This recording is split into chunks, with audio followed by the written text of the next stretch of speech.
सुबह का नज़ारा देख सकते हैं कोरांबे मंडा का। अभी देख सकते हैं, अभी यहाँ हम लोग चढ़ेंगे और अभी डांस करेंगे। सेल्फी पॉइंट, चलिए। हाँ, कमाया नहीं पूरा आगे। हाँ, चढ़ेंगे। देखिए, कैमरा लग रहा है, देखिए अभी रील बनेगा। आ रहा है, अच्छा आ रहा है। हाँ, मस्त लग गया। चलिए, और अभी लाइट का हम लोग चंदा उठा रहे हैं। जहाँ जहाँ लाइट दिए हुए हैं वहाँ सिलेक्शन कर रहे हैं। अभी छौ नृत्य अभी चालू है पूरा। क्या कर रहा है रे? रील बनाएगा गाने का। और अभी छौ नृत्य पूरा अभी चालू है बरकर। और इधर पार्टी सब है। सुबह सुबह का नज़ारा देखिए। देखिए नेचनी दिखाते हैं रियल में। देखिए नेचनी। छुटबाग मौसी, बाबू मौसी, छुटबाग मौसी। अरे अरे अरे अरे ना रे, चंदा हो गया। चलिए, कहाँ पैसा ही नहीं उठेगा।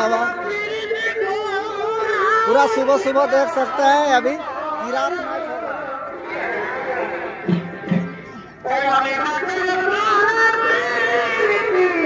अभी देखने वाला का चॉइस देख सकते हैं। अभी एक बार चलेगा देखने वाला का जुलून अभी तक रहता है।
और दोस्तों, हम लोग मेला टाइम में लाइट लगाए हुए थे, तो देखिए इतना सारा पैसा हम लोग का मिल गया है। पूरा लाइट जहाँ जहाँ लगाए हुए थे मिल गया है। तो अभी चलते हैं नाश्ता करने के लिए।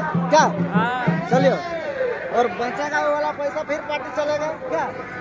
चलिए, क्या हड़िया पिएगा नहीं? क्या हड़िया पिएगा? हड़िया खत्म हो गया है। चलिए, 4 चौमिन 2 मिले। पूरा मेला टाइम में हम लोग लाइट लगाए थे। होटल सब में, इस सब में सभी देखे अभी लगले है। तो अभी हम लोग का हो गया है, तो चलते हैं। कमेटी वाला हम लोग को सौंप दिया पैसा। चलते हैं अभी नाश्ता करने। चलो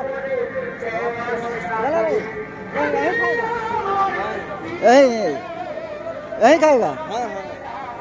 चलिए, 4 चौमिन बना दीजिए हम लोग का। क्या अंडा खाएगा ना? क्या खाएगा? अंडा। हमको अंडा चौमिन बना दीजिएगा। और क्या क्या खाएगा? रोल खाएगा? रोल। हाँ, क्या खाएगा? हमको डबल अंडा चौमिन बना दीजिएगा। हाँ, हमको चौमिन चाहिए। चौमिन मेरा फेवरेट है। चलिए, अभी चौमिन खाते हैं। चौमिन है ना, इधर कुर्सी लगा हुआ है। चलो, और अभी मेरा चौमिन बन रहा है। अंडा चौमिन है, देखिए। मेला में चौमिन खाएंगे और मजा लेंगे।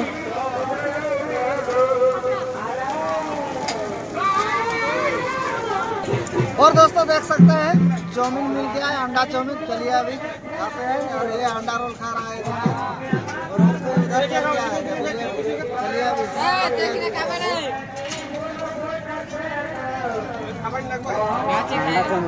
मस्त है। चलिए अभी खाते हैं और मंडा का आनंद लेते हैं यहाँ। और दोस्तों अभी हम चाउमीन खा लिए, अभी किरातनाथ बाकी है, तो हम जा रहे हैं किरातनाथ देखने के लिए। हाँ चलते हैं किरातनाथ, दिखाते हैं आप लोग को भी। और इधर किरातिन इधर तैयार हो रहा है, और ये है देखिए, चलिए। हाँ किरातिन नाचते किरातिन, और इधर किरातिन तैयारी हो रहे हैं। हाँ हाय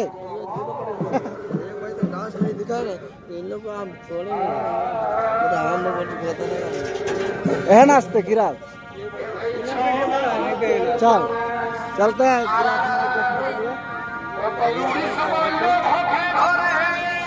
पूरा जबरदस्त भीड़ लगा हुआ था, और अभी 8 बज गया है, और मेला अभी चलते हैं पूरा एकदम धमाकेदार, पूरा एकदम रात भर पूरा खचाखच भीड़ था, और अभी भी पूरा भीड़ है, देख सकते हैं।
ক্রীড়াগার অভিনয় নৃত্য পরিবেশন করবেন ওস্তাদ দিলীপ সিং মুন্ডার ভাইপো আকাশ সিং মুন্ডা ও ক্রীড়াগার অভিনয় নৃত্য পরিবেশন করবেন ওস্তাদ দিলীপ সিং মুন্ডা।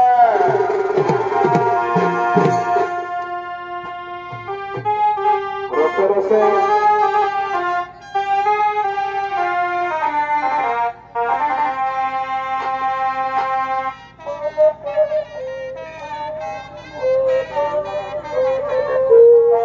वारे वारे वारे बेटी से नारे रस रस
চলে যাবো আর কি করবো এই ঘুরে বলছি এর বাপের ঘরে ভালোবাসা আর ইয়ার বাপের ঘর গেছি এই সরস্বতী পূজায় ই ছিল নাই ভাই ই গেছিল মামা ঘর আমি নাই ছিলি সত্যি এই বটে কিন্তু তুমি এমন করেছি আমি নাই জানি গেছিলি তোর বাপের ঘরে ভালোবাসা যাবো আমি এইসব আমাকে তুলে ধরছি তোর মনে কথা বলবো কারে মনে কথা বলবো কারে এই বিহা করা জমা কি হয়েছিল রে বাবা আমি গেছিলি শ্বশুর ঘর বেড়াতে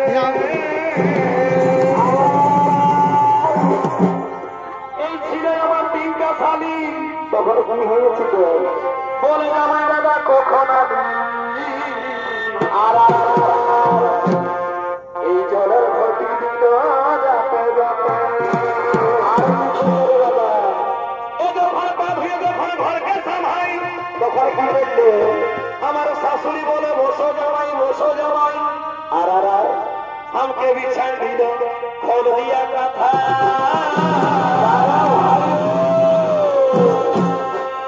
আমার ভাইও বালিশ মাথাই বালি আর এই 16 দিন বলে কখন আলি কি বলে ঘরে ভালো কথা বাবা মন থেকে ছোট সালাই কি করলে বাবা সিগারেট দিয়া সালাই আর এক ফটো তোরা মিঠা পা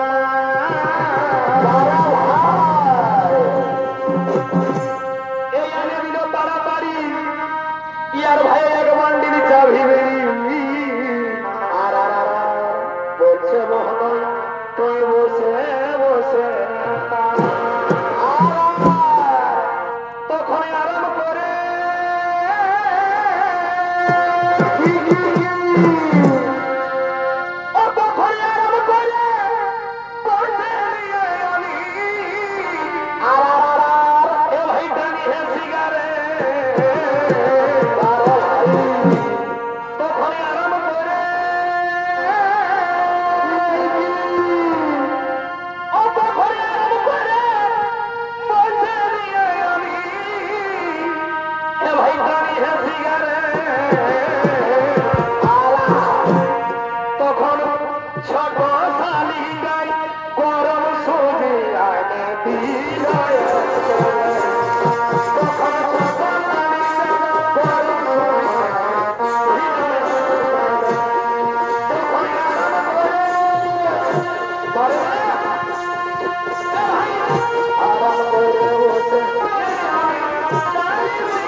শুনেলে এগো চেপির মাই শুনেলে দিগাই না বলছি শুনেলে তোমার বেলা হলো খোঁজ যাবে না নাই বল এগো গল্প যাবই শুনেলে এই মেলায় কত দাদা দুই মাসে পিছিয়ে আমাদের ছড়াই দেখছে ইয়াদের কয়েকটা ঝুমুর গান আরো শোনাবো রিঝে মাতাবো তারপরে আমরা খোঁজ যাবো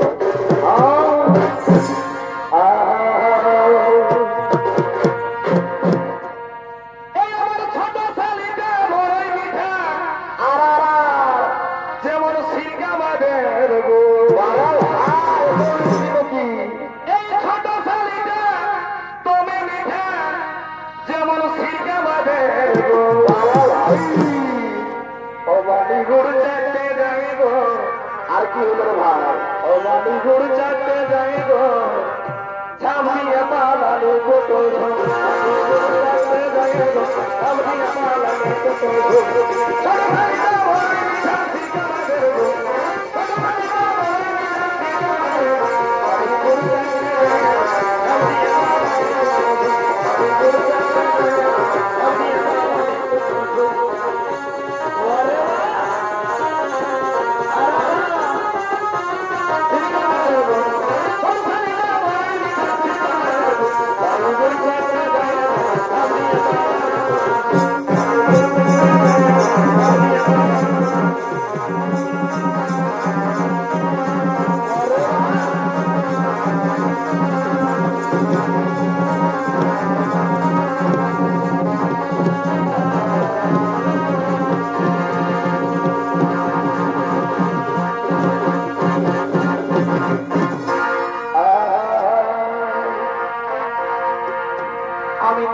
নদীর ধারে যাব আর কি করবি গো এগো কাঁসাই নদীর ধারে যাব আর ওই আমি দাঁড়ি কুয়ে জল খাবো বড় বাবারে এগো কাঁসাই নদীর ধারে যাব কি ওই আমি দাঁড়ি কুয়ে জল খাবো আর কি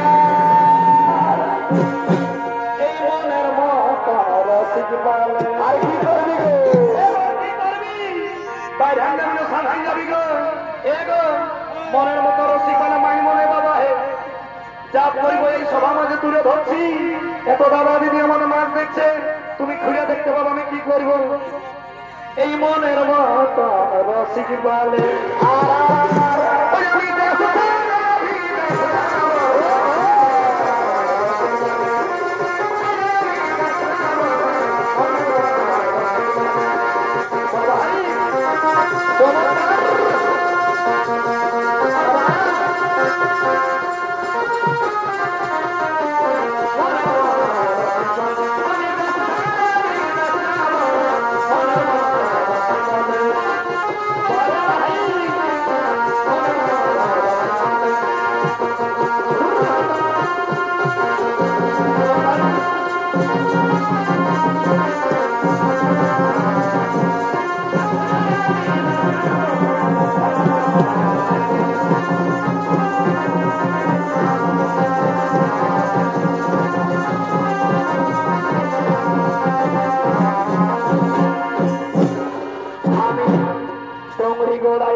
আর কি করবি শুনেলে হাল বাহি দুটি শস্যা লাগাবো দুটি ভেন্ডি ও আমি পাহাড় বলে হাল বাহিব আর কি করবো গো ওই আমার দাহিনা মায়ে লাল গরু আর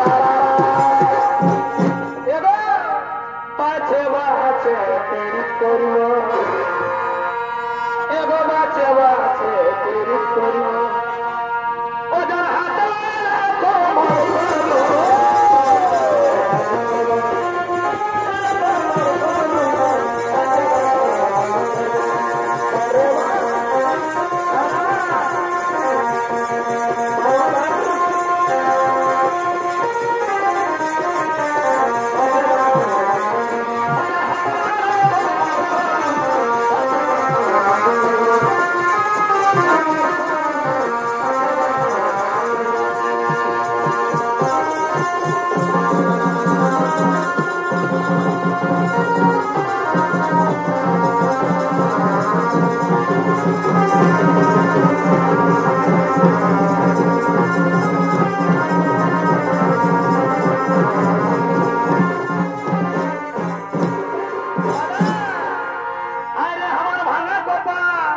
কি হলো এই চেপির মাইকে বিহা করে হলো কাল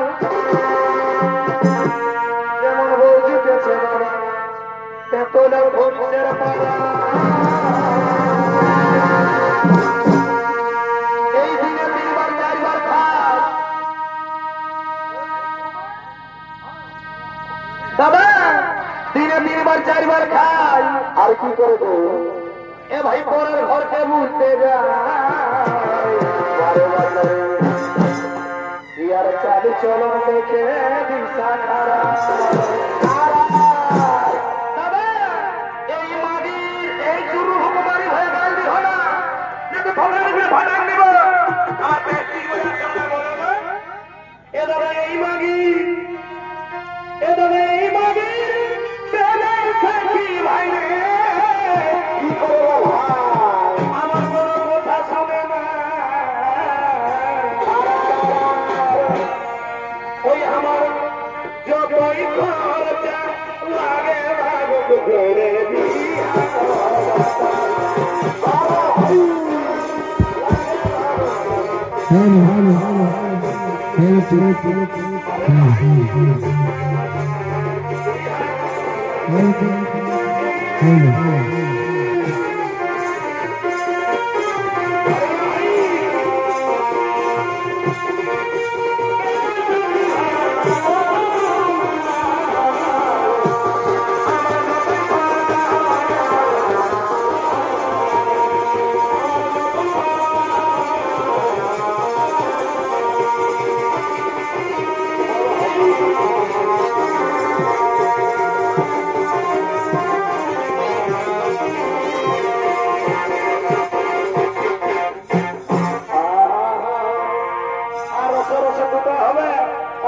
সমাপ্ত করব এবং ভাব করে কি